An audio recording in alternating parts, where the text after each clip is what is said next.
Hi guys, welcome to Rufio. Thank you for checking in on this Dino-doll's profile. Dino Shaddolls, Shaddoll Dino, whatever you want to call it. Absolutely one of my favourite decks. I ran this for a good few months when I first came back to the game. It was my first step away from anything super budget. I wanted to try and up the ante a little bit from Lightsworn. And at the time, the Shaddoll stuff was kind of expensive. It hadn't had all of the loads of reprints that it's now had. So it has a special place in my heart. We've had loads and loads of boosts over the last few formats to this deck. Mostly indirectly, but it's certainly got its benefits. So I wanted to run through with you this profile. It's in a slightly different format than you guys might be used to. You may have noticed that this isn't, of course, a physical profile. That's something I would normally do. Unfortunately, I did record the entire video. I spent hours recording videos the other day, and unfortunately, there was a bit of a technical issue that meant that I had to trash the footage. So I decided to bring to you in this format. Now, I have found that the recording this format has been real helpful to me, so I may continue with this particular method of doing deck profile delivery in future if you guys are still interested, and hopefully it still keeps you tipping along. Anyway, so we'll go through the deck profile. I'll discuss the choices that I've been using and making. I have been testing this online. It's been pretty cool. It just depends on what you come up against as to how good it is. It is a rogue deck. It's probably in maybe the better tiers of the rogue decks in my opinion, but again, this largely depends on your opponent committing to the board and you punish them for doing so in going second. So we will talk through the choices that I've made and some theory choices that I've got in here, and hopefully you guys agree, but you can certainly try it out for yourself. Now, without much more waffling, let's get stuck in. So we have double copies of Ultimate Conductor Tyranno. I feel that 3 gets a little bit coggy in this particular build, and I'm also finding that when I use Pill, a lot of the time I'm actually going for Coatlas, particularly if I'm forced to go first. So something to consider. So 2 copies normally works out fine. Again, we're not running a massive dinosaur engine, so you don't really want to summon Conductor Tyranno off his own effect. You want to summon him off Pill, ideally. We have 2 copies of Overtext Coatlas. Again, if you're forced to go first, it's really good. But even going second and playing into your opponent's board, if they've committed spells and traps to the board, or you think they have ones that they may be able to use, you can help protect your plays going forward. We have triple copies of Soul Eating Oviraptor, so this is going to help you just search for the cards that you need. It's going to help dump your Coatlas and get your Pill, or it can have Miscellaneousaurus to hand, or it can dump Rex, or it can do any number of wonderful things. So, probably the most important normal summon in the deck, I would argue. Definitely, you want to see this as quickly as possible. Hence, you have the triple copies of Fossil Dig down the line. We have 1 copy of Giant Rex. I think 1 is perfect. You don't need more than 1. Your opponent, generally speaking, isn't going to get rid of this on you. They're going to target other more powerful cards, but it is going to give you a free resource. Quite a lot of the time, it's going to help you go into your rank 4 plays. And yeah, just a whole bunch of good stuff. You know, if you play this deck, you play any deck with dinos in, Giant Rex is a really important part of that. We have 2 copies of Miscellaneousaurus. Now, we could have 3. I feel that 3 is a little bit cloggy here. 2 is absolutely fine. It does the job we need it to. It acts in 2 ways, so it can obviously help as like a hand trap and protect your board, but also we can dump it to the grave off, say, Shaddoll Fusion and go into Grista and things like that, just as an option to get it into the grave, and then we can just banish it and summon out our Dirac Aeolo. Now, going on about Aeolo, this is going to help us go into our Trish plays. Generally speaking, that's what we're going to do with it. We're going to help punish our opponent going second, banishing cards in the field, grave, and in their hand. We have 1 copy of Glob Bulb for you. So Glob Bulb, again, it's more for going first boards because occasionally it does come up. But you use this in tandem with Giant Rex or with Hat Tricker to make your Naturia Beast and punish your opponent for making you go first. You're going to stop them doing their plays, and the next turn you're just going to crush them. We have only 3 Shaddolls in here. You could up this to 4. I don't really like to go any more than that because you don't really actually want to see them in your hand. You want to be sending them either with like Armageddon Knight, or you want to be sending them off the Shaddoll Fusions themselves. And of course you can recur them down the line as you need to. So we've got 1 copy of Shaddoll Beast. If I was going to run any extra copies of anyone, it would probably be this one. It's just a draw one. We have a copy of Shaddoll Dragon. Again, you're going to send it. It's going to pop back row, which is really nice. We have 1 copy of Shaddoll Hedgehog, and it's going to help add a Shaddoll to hand. So if you do want to have stuff like Shek and Arga on the field and be able to activate its effects, it's going to help you get there. We have 1 copy of Armageddon Knight. We're going to be able to search this off Rota.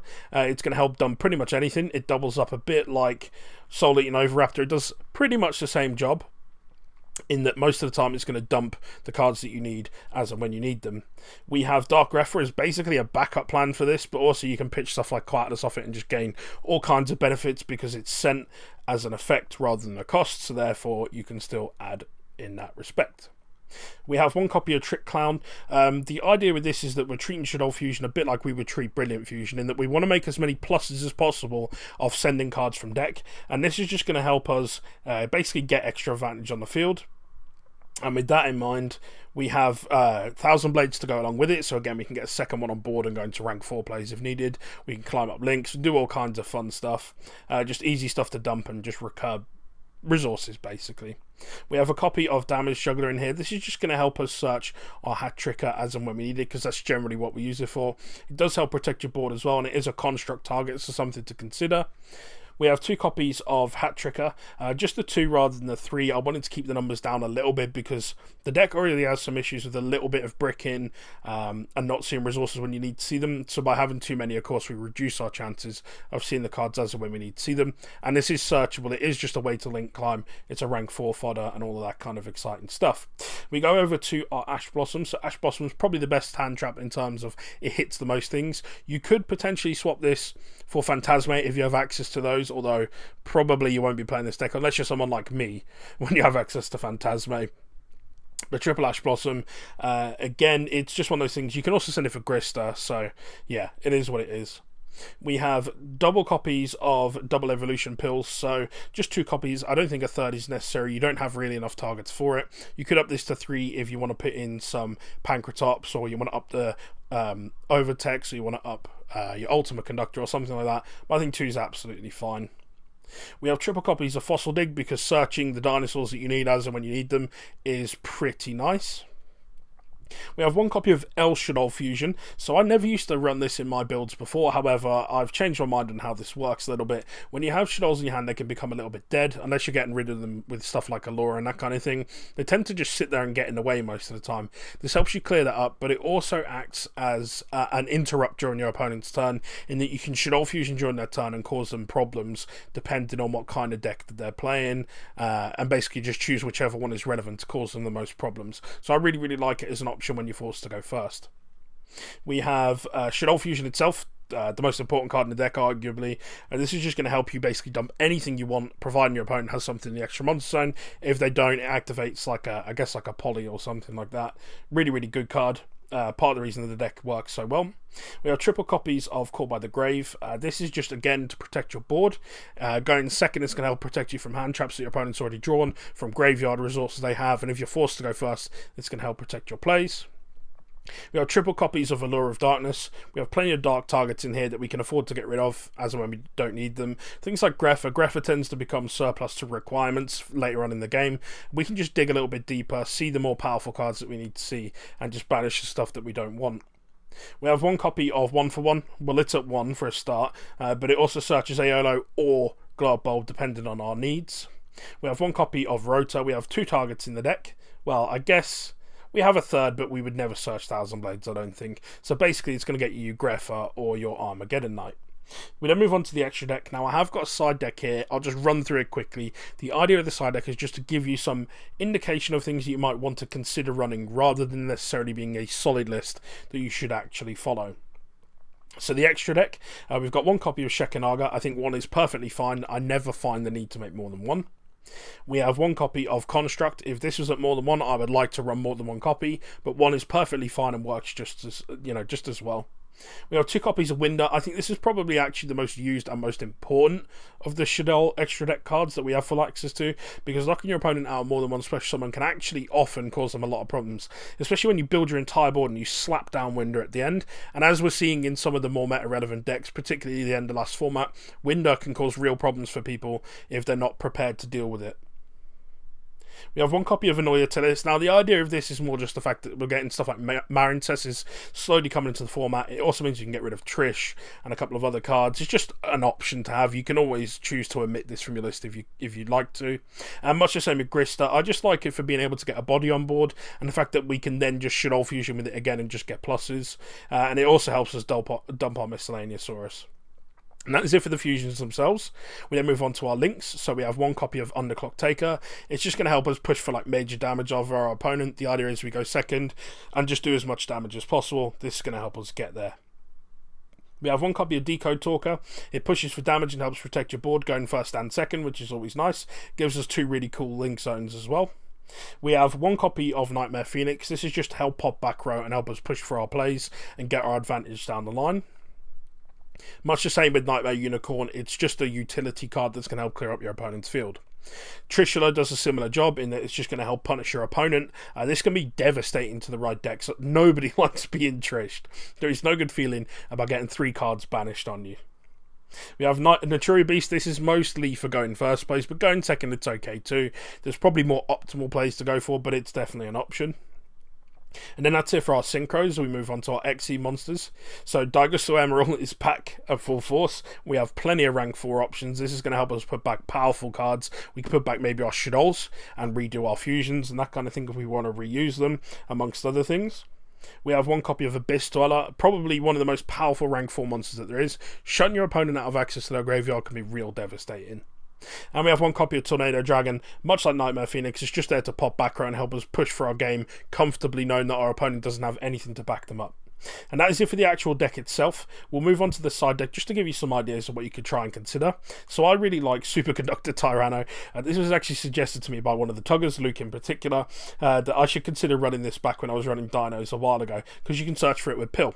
The beauty with this is that if you're going into late game, you can tribute off a monster you have on the field and inflict 1,000 damage, and often they can't get over the hill with that. It will sort of take them out and put them in a bad position, where going into time you have the advantage. And much with that, we have Super Dreadnought, Rail Cannon, Gustav Max. So this is going to help us go into time. You can summon 2 conductors and do 2k damage. A lot of the time, 2 conductors themselves is 7k, and 2k over from this will kill them completely. A lot of the time you can just do a bunch of damage if they have a big field as well, and then go into this and win the game. Helps us going into time too. We have 2 copies of Pancratops. Again, Pancratops is really, really strong anyway. You could consider main in this. I just didn't feel I had the space for it with all the utility cards I wanted, but something you should consider. We have triple copies of Super Poly. It's at 3, so it's really good. However, against some decks, it's really ineffective. There are tons of good Super Poly targets. If you're playing Salads, they have one. If you're playing against Thunder Dragon, they have one. We've got here Starving Venom Fusion Dragon. We've got Predaplant Dragostapelia, which we can use because we have fusions, and of course it punishes the Thunder Dragon board again. Just things to consider as a way of dominating your opponent and pushing for game. And then we have plenty of back row hate here. So we have Twin Twisters, which has always been a solid favourite, but I'm actually beginning to favour Cosmic Cyclone for the modern format. Things like Striker have only got multi-roll at 1. We're seeing a lot more one-offs in the format where they can't afford to lose them, and if you banish them it causes them way more problems than if you pop them with Twin Twisters, because they can just recur it. So it is an important thing to consider running this, and for 1,000 life points it's really good. Of course you can take it out if you're going into time and you can't afford to lose 1,000. Just something to consider. So that is it for the deck profile, guys. Hopefully this has given you some ideas of how you could run your own. I definitely wouldn't say necessarily copy this, but it is a good starting point to go from, and you can tweak as and how you see fit. Definitely something you should try out. I wouldn't rush out and buy any of these cards, but if you've got them at hand, definitely something to have for a bit of fun, I would say, for sure. Thank you very much for checking in, guys. If you haven't already, please hit subscribe, and I will see you in the next one. I'm afraid that's all we have time for in this video. If by chance you haven't had enough of listening to me waffle at you through a video about a children's card game, you can follow me on Facebook and Twitter. The links are on the screen, or if you're feeling really lazy, you can click the links in the description. While you're at it, don't forget to hit that subscribe button so you don't miss out on future content too. It'll make me smile, I promise. And who can ask for more than that? Thanks for watching, see you in the next one.